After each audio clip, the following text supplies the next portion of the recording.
Audio check, 1, 2.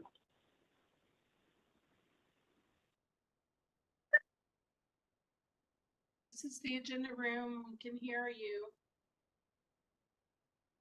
Thank you.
Audio check, 1, 2.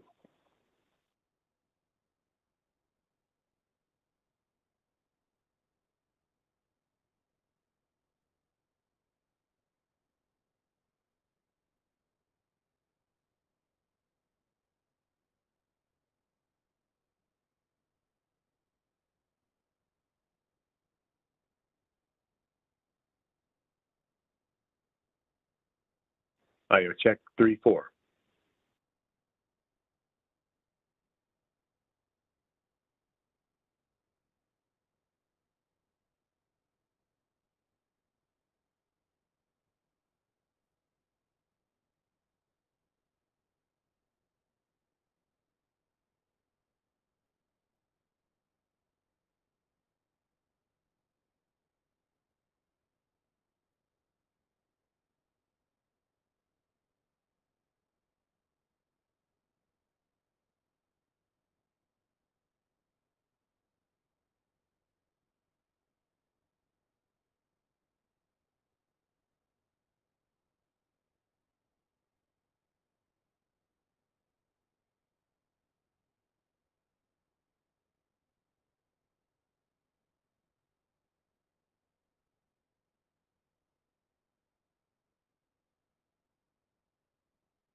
Agenda room, can you hear us? Yes, we can hear you. I'm gonna put the video so we can see us as well.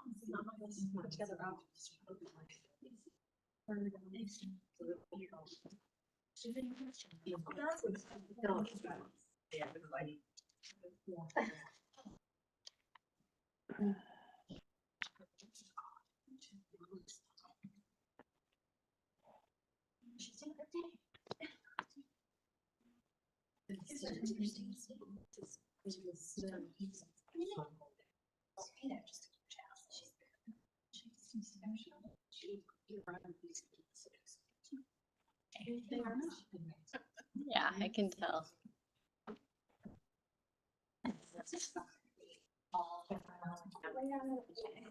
Morning. How was the drive? So Texas, it was much better than my daughter's. So she had to go back to Texas to school. I got back Saturday and she left Sunday. And then we drive. She got about an hour outside of Joplin. She couldn't, she had a barrier here. She had a semi here. She couldn't like go off anymore. So, yeah, so I just got her a hotel room in Tulsa and was like, so it was 13 hours is what it took me to go to Tulsa. So it was a bit much better. Mine was dreadful. Yeah. Hers- Other than your phone getting hot. Yeah. It wasn't even plugged in. It wasn't, but the batteries, when I look at the thing, it says. Yeah. Yeah.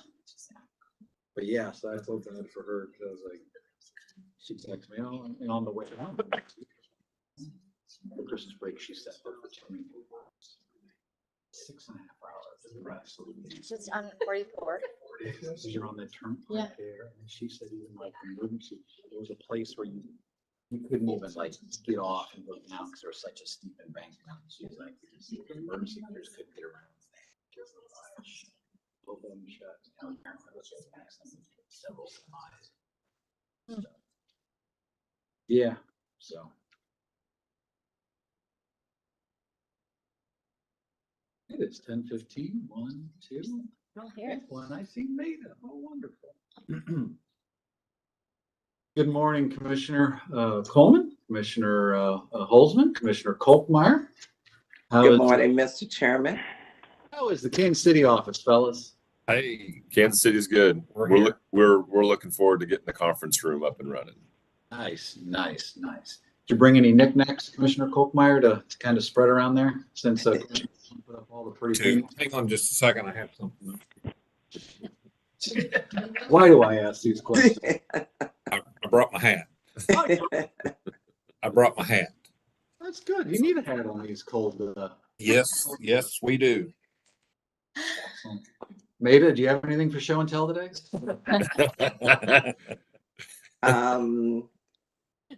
No. Excellent. All right. Well, it is now 10:15. All the commissioners have assembled. We will go ahead and call the weekly agenda meeting to order. Today is January 18th.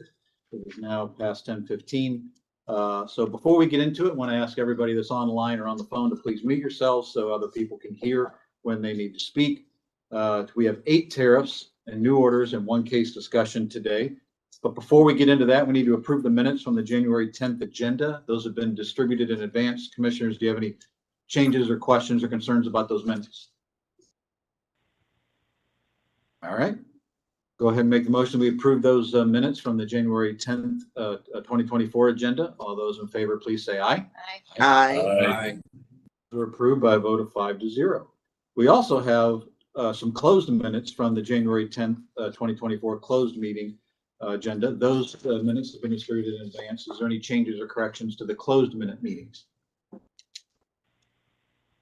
Hearing none, I'll go ahead and make the motion that we approved the minutes for the closed meeting for the agenda session from January 10th. All those in favor, please say aye. Aye. Aye. That is approved by a vote of 5-0. All right, heading right on into our tariffs and new orders today, we have file number GE 2023-0393, the matter of the application of Spire for a variance of its tariff rules and regulations for resale of natural gas. So back on May 19th, Spire filed an application requesting a variance from the resale provision of its tariff rules and regulations, which would apply to the Kansas City International Airport. On December 29th, staff filed a motion requesting authority to seek a formal interpretation of the federal rule from the Pipeline and Hazardous Materials Safety Administration. So basically, the central issue here of the application is whether the system in question meets the definition of a master meter system in Missouri's Code of State Regulations. And because the commission's definition of master meter system is an adoption of the federal definition as a master meter system in the Code of Federal Regulations, staff is seeking interpretation from the applicable federal authority. 10 days were allowed for responses for the staff's motion. No responses were received. So therefore, the commission finds the unopposed request reasonable and will authorize staff to send its draft letter to the Pipeline and Hazardous Materials Safety Administration. And I would recommend that we approve this order, version number 1. Commissioner Coleman. I support the order. Great. Commissioner Holzman. I'm in support of the order. Great. Commissioner Kolkmeyer. I'm in support. Commissioner Hahn. Also in support. Great. All those in favor of supporting that order, version number 1, please say aye. Aye. Aye. That is approved by a vote of 5-0.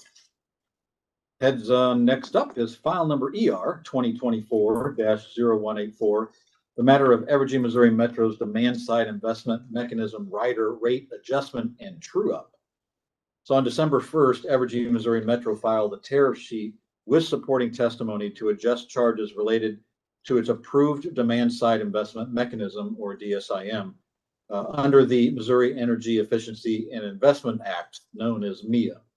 On January 2nd, staff recommended the commission approve Evergy, Missouri Metro's tariff sheets. No responses or objections were received to either Evergy, Missouri Metro's filing or staff's recommendation. So for a residential customer using 1,000 kilowatts an hour, this change will increase their customer bill by $1.93 per month. For a non-residential customer using 1,000 kilowatts per hour monthly, this would result in following monthly bill changes. For small general service, it's a 49-cent increase. Medium general service is a $1.43 increase. Large general service is a $1.29 increase. And large power service is an 87-cent increase. And the commission has reviewed Evergy, Missouri Metro's tariff sheet and staff's recommendation and finds that the proposed tariff sheet implementing the DSIM rate adjustment is in compliance with the existing DSIM tariff and with all applicable statutes and regulations. So I would recommend that we approve this order, version number 1. Commissioner Coleman. I support the order. Commissioner Holzman. I'm in support of the order. Great. Commissioner Kolkmeyer. I'm in support. Commissioner Hahn. Also in support. Great. All those in favor of supporting that order, please say aye. Aye. Aye. Aye. That order, version number 1, is approved, 5-0.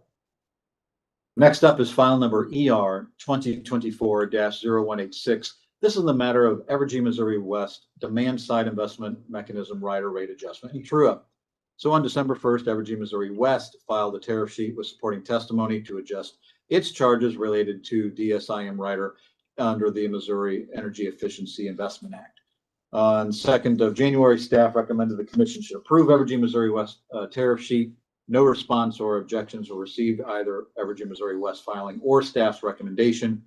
So for the residential customer using 1,000 kilowatts, this would increase about $1.35 per month, with small increases ranging from 64 cents to $1.98 in the small, general, and large power service segments.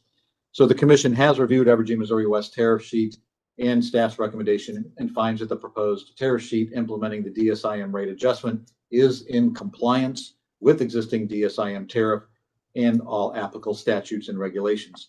So therefore, I would recommend we approve this order, version number 1. Commissioner Coleman. I support the order. Great. Commissioner Holzman. I'm in support of the order. Wonderful. Commissioner Kolkmeyer. I support the order. Commissioner Hahn. Also in support. Great. All those in favor of supporting that order, version number 1, please say aye. Aye. Aye. It's approved by a vote of 5-0. Next up, file number ER 2024-0187, the matter of Ameren, Missouri's electric tariff adjustment relating to MEA and its EEIC rider. So on December 1st, Ameren, Missouri filed a tariff sheet to adjust the rates of its Missouri Energy Efficiency Investment Act rider for Energy Efficiency Investment Charge, or EEIC rider. Ameren, Missouri's proposed rider adjustment decreases the MIA revenue requirement from 101.8 million to 95.5 million, with specific rate classes being impacted differently. On December 29th, staff recommended the commission approve Ameren, Missouri's EEIC rider tariff sheet. With this adjustment, an average residential customer will experience a 9-cent decrease in their EEIC rider. And having reviewed the tariff sheets and staff's recommendation, the commission will approve the proposed tariff sheet since the EEIC rider is unopposed and Ameren, Missouri seeks to have the revised tariff sheet go into effect at the start of February billing month. The commission finds it's reasonable to allow this order to go into effect in less than 30 days. And I would recommend that we approve this order version number 1. Commissioner Coleman. I'm in support. Commissioner Holzman. I support the order. Commissioner Kolkmeyer. I'm in support. And Commissioner Hahn. Also in support. Great. All those in favor of supporting that order, version number 1, please say aye. Aye. Aye. That is approved by a vote of 5-0. Next up is file ER 2024-0183 and EO 2024-0185. This is the matter of the adjustment of Ameren, Missouri's fuel adjustment clause for the 44th accumulation period. So back on December 1st, Ameren, Missouri submitted a tariff sheet revising its fuel adjustment rate of its fuel adjustment clause for its 44th accumulation period, which ended September 30th of 2023. Ameren, Missouri also submitted its 41st true-up filing for its fuel adjustment clause. Ameren, Missouri requests that the commission authorize a true-up adjustment and implement it under the FAC tariff sheet, which bears an effective date of February 1st. On December 28th, staff filed this recommendation regarding Ameren, Missouri's true-up.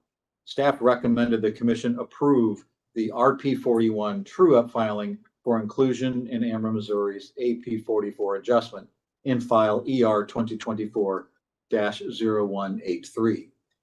Also on the 28th staff recommended the commission issue an interim rate adjustment order to approve Ameren, Missouri's tariff sheet to be effective on February 1st, subject to true-up and a prudence review. No responses or objections were received to staff's recommendation. So therefore, the commission will approve Ameren, Missouri's unopposed true-up filing and proposed tariff. And to allow the tariff sheet to take effect on February 1st, the commission finds it is reasonable to make its order effective in less than 30 days. And I would recommend that we go ahead and approve this order, version number 1. Commissioner Coleman. I support the order. Great. Commissioner Holzman. I support the order. Commissioner Kolkmeyer. I'm in support. Commissioner Hahn. Also in support. Great. All those in favor of supporting that order, version number 1, please say aye. Aye. It is approved by a vote of 5-0. Next up, file number ER 2023-0444. This is the matter of the application of Evergy, Missouri West for authority to implement rate adjustments in the company's approved fuel and purchase power cost recovery mechanism. So back on June 30th of 2023, Evergy, Missouri West filed a tariff sheet with proposed rate schedule to adjust charges relating to its fuel adjustment clause, or its FAC. Staff initially recommended rejection of the tariff sheet. However, the tariff sheet was subsequently substituted by Evergy West, which was then agreed to by staff. On January 5th, Evergy of 2024, Evergy West and staff filed a non-unanimous stipulation and agreement that resolves the remaining issue, which was the methodology to track operation events at Nucor. And on January 9th of 2024, the signatories filed a corrected non-unanimous stipulation and agreement to correct the implementation date. So after reviewing the corrected agreement and the other pleadings, the commission finds that the corrected agreement is a reasonable solution of the issues, will result in just and reasonable rates, and therefore should be approved. And so that Evergy may proceed with this tariff filing according to the corrected agreement, the commission finds it is reasonable to make this order effective in less than 30 days. And I would recommend that we go ahead and approve this order, version number 1. Commissioner Coleman. I support the order. Great. Commissioner Holzman. I support the order. Commissioner Kolkmeyer. I support the order. And Commissioner Hahn. Also in support. Great. All those in favor of supporting that order, version number 1, please say aye. Aye. Aye. That is approved by a vote of 5-0. Our seventh file in order today is file number WC 2022-0295. Staff of the Missouri Public Service Commission versus I-70 Mobile City Park. On December 14th of 2023, respondent I-70 Mobile City Park filed its motion for stay and motion to open a working docket. I-70 Mobile City Park's motion asked the commission to open a working docket to allow the parties, the mobile home parks, residents, and other stakeholders to participate in a docket to examine whether the commission's regulations should apply to mobile home parks. Staff filed its response to I-70 Mobile City Park's motion, where staff argues that a working docket is not appropriate in this complaint where the state statutes exist that unambiguously apply to the facts at issue. The commission is not persuaded by I-70 Mobile City Park's assertion that this case is about more than whether I-70 Mobile City Park should be regulated. The commission will deny the request to stay the case and will deny opening a working docket. And I would recommend that we approve this order, version number 1. Commissioner Coleman. I support the order. Commissioner Holzman. Yeah, thank you, Mr. Chairman. I think the statute is pretty clear. I support the order. Great. Commissioner Kolkmeyer. Also in support. Commissioner Hahn. Thank you, Mr. Chair. With regard to the request for a workshop being open, as staff mentioned, workshops are typically used for when there is no clear regulations to reach a resolution. In this case, the definitions in Chapter 386 of a water corporation, which is selling the source for gain, sewer corporation, which is the same, having basically 25 or more customers. So there's the statutory definitions on point, and then there's also case law on point with regard to public use and for gain. So in the Danziger case, it says the utility has to hold itself out and be dedicated for public use before it can be regulated. Hurricane Deck further interpreted the Danziger case and said that if the utility does hold itself out in that defined area, for example, a mobile home park or a subdivision, and offers the service, it is dedicated to public use. And if you send a bill to your customers for water or sewer, that meets the definition of operating the system for gain, which then meets the definition of water and sewer corporation, which is a difficult set of definitions and case law for I-70, which is why last time on December 7th, when we had this discussion about another motion from I-70, I had encouraged the parties to re-engage in settlement, because I think there are solutions to be had that are not commission regulating this particular system, which is including the cost and the pad rent, which would get around the Hurricane Deck case of operating the system for gain or establishing a nonprofit for the service. Again, the workshop request is when there's nothing on point to help us reach a resolution. And I think here the answer is not nebulous. So again, I do not want to be in the business of regulating every water and sewer system in every mobile home park or subdivision. But in this case, we need the parties' help in order to avoid that regulation. So with that, Mr. Chair, I'm supporting the order. Great. Thank you for your comments. All right, all those in favor of supporting that order, version number 1, please say aye. Aye. That is approved by a vote of 5-0. Next up is file number WR 2023-0344. This is the matter of the application of a rate increase for Raytown Water Company. On April 4th, the Raytown Water Company filed a letter requesting an increase in overall annual operating revenue under the staff-assisted rate case procedure. The request was approximately a 14% increase over Raytown's water existing tariff rate. Raytown Water and the staff of the commission reached an agreement, and on September 13th submitted a non-unanimous agreement regarding disposition of small utility company revenue increase for an increase of approximately 27%. The Office of Public Counsel objected to this disposition agreement and requested a hearing, and that hearing was held on November 16th and 17th. 12 issues were presented for the commission's decision and are addressed in this report and order. Except as otherwise set out in the body of this order, the commission finds that Raytown Water has met its burden of proof to show that an increased rate is just and reasonable.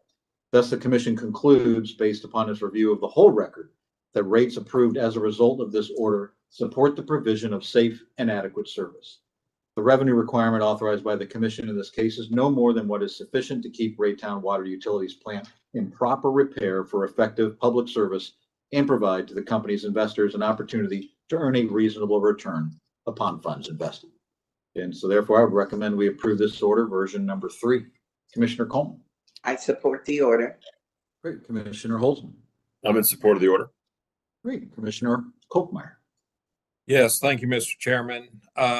First, I want to thank the staff for working on this staff assisted rate case.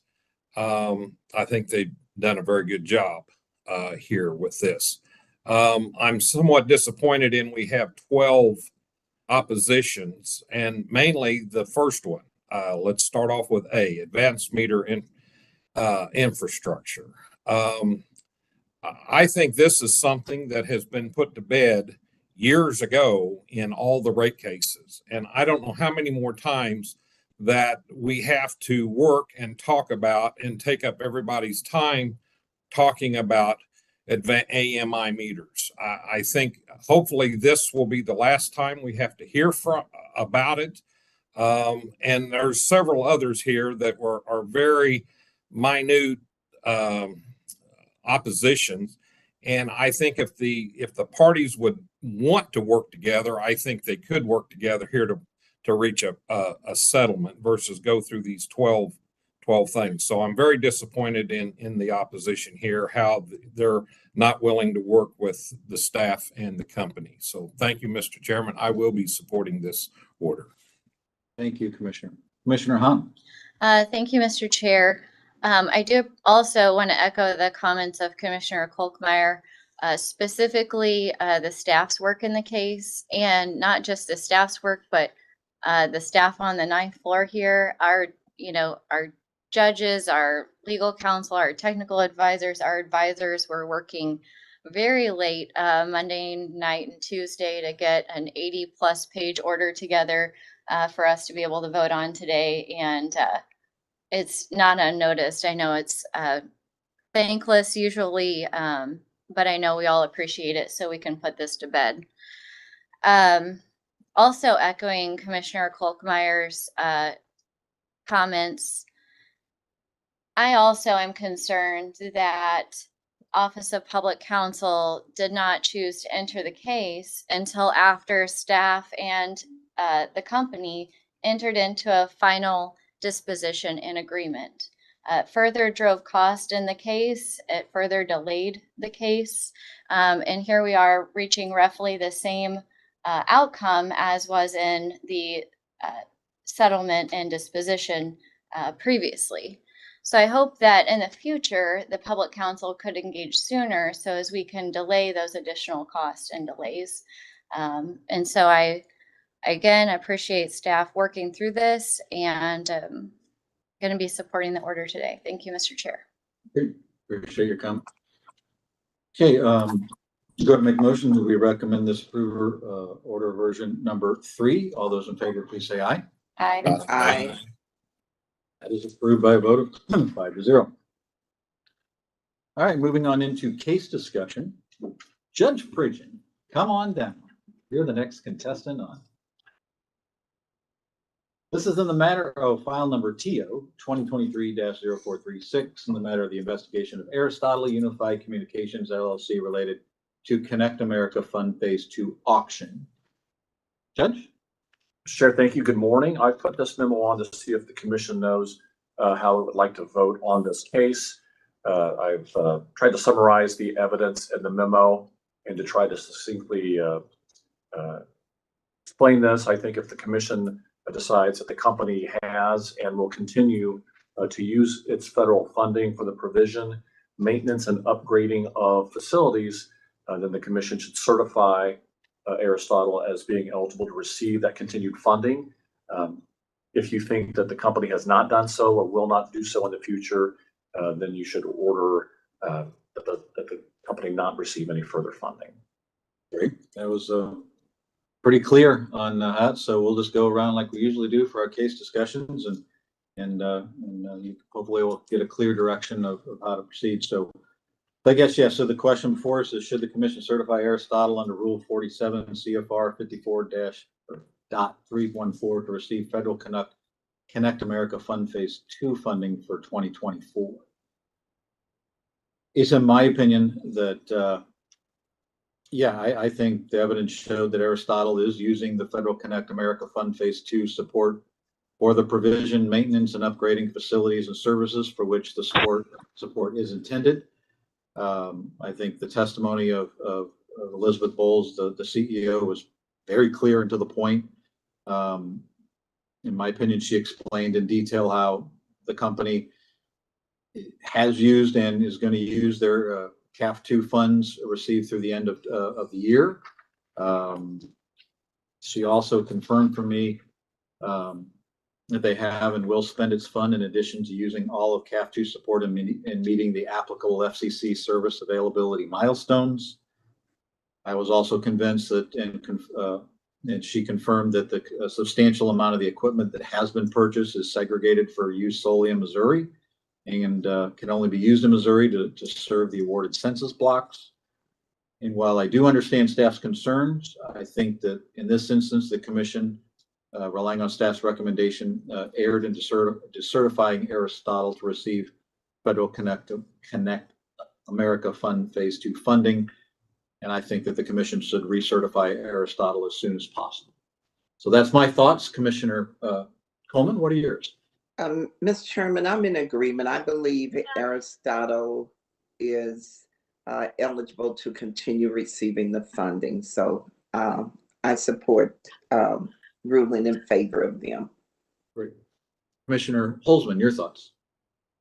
Thank you, Mr. Chairman.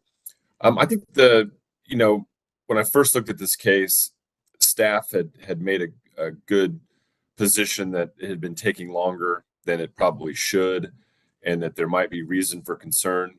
But like you, I found the Aristotle witnesses to be credible. And I think that overall, if we were to pull the funding now, then there's no chance for folks to receive these services in the future. And I felt comfortable enough with the progress that's being made to leave the funding in place that there's still a chance, so that way the money that's already been allocated isn't wasted. And I do believe that there will be services provided in the state of Missouri in the future. So therefore, I'm going to support giving them continued funding. Great. Thank you, Commissioner. Commissioner Kochmeyer. Thank you, Mr. Chairman. I have some really mixed emotions about this, continuing to certify them since they have no Missouri broadband customers. They have no facilities. They're talking about upgrading facilities that they don't even have. I was not convinced by the company's witness that some of this stuff, they may have some inventory on the shelf in Little Rock, Arkansas, marked for Missouri, but I was not convinced that it's coming.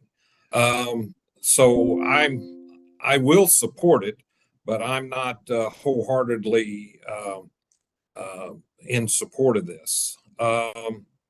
However, I hope the staff will continue to keep a close eye on the company moving forward, but I will be in support of this. Commissioner Hunt. Thank you, Mr. Chair.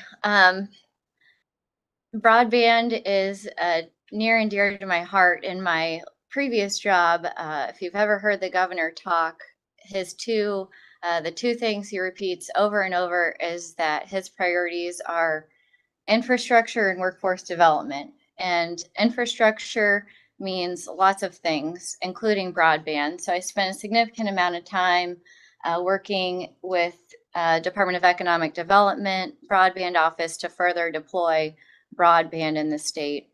And I know how many families, schools, students, hospitals need broadband. And also, I'm from Shannon County, and this particular case involves Howell, Oregon, and Ozark counties, which are very nearby. My family's now a resident of one of those counties, and I can tell you that they did not have broadband service for a very long time. And currently, they do have the technology that would have been deployed by Aristotle or will be upon the transfer agreement. So that's the fixed wireless service, basically by installing towers. In this particular case, we initially voted to decertify because we were under the impression that the company had missed filing some reports. In the case, what we heard was that the company didn't actually think they had missed any reports. We can't quite identify what reports were in fact missed. And so, again, we probably erred, maybe not having full information in that initial decision.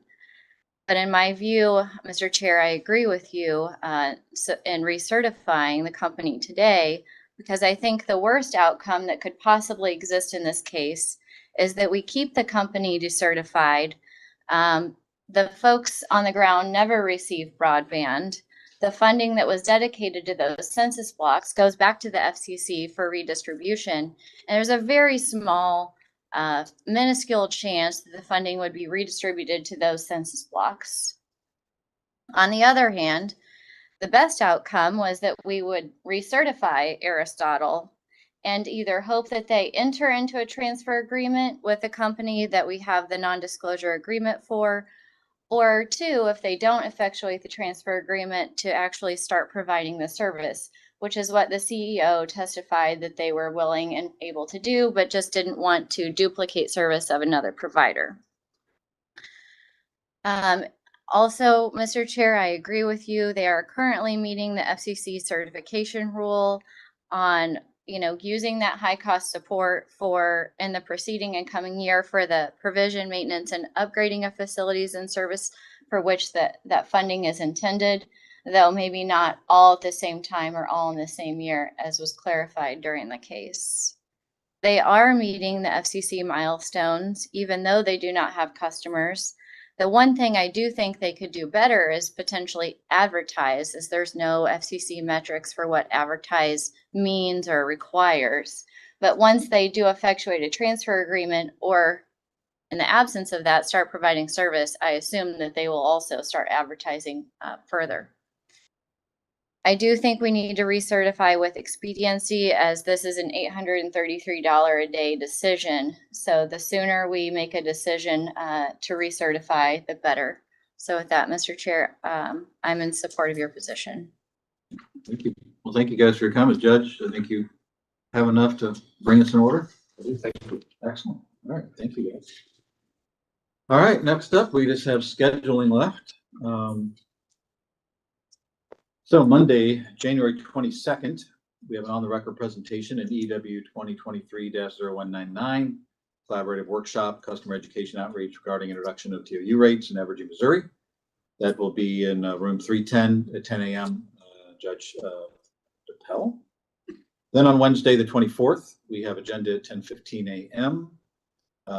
Might be moving that time to accommodate some schedules, but we're still looking into that. Tuesday the 30th through Wednesday the 31st, we have an evidentiary hearing in EO 2024-0002, the matter of the request for customer account data production from Evergy, Missouri. That's in room 310, and that is at 10 a.m. Wednesday the 31st, we have agenda at 10:15 a.m. Monday, February 5th, scheduled through Friday, February 9th, we have an evidentiary hearing in EO 2023-0276 and EO 2023-0277, the matter of the fifth prudence review of costs subject to the commission approval fuel adjustment clause of Evergy, Missouri Metro, and that is scheduled at 9 a.m. room 310 commission headquarters. Wednesday the 7th of February, agenda 10:15 a.m. Tuesday the 13th, scheduled through Thursday, February 15th, we have an evidentiary hearing in EA 2023-0286, the matter of the application of Ameren, Missouri for permission to approve and certificates of public convenience and necessity, authorizing it to construct renewable generation facilities. And that will be at room 310, Commission Headquarters, starting at 9 a.m. on the 13th. Then on Thursday, the 15th, we have agenda at 10:15, and Thursday, the 22nd, we have agenda scheduled at 10:15. Commissioners, are there any changes or concerns about the schedule that need to be updated? All right. Well, hearing none, that concludes all the business today before the Missouri Public Service Commission. I'll go ahead and we will stand adjourned. Thank you, commissioners. Thank you, Appreciate it. Mr. Chairman. Chairman.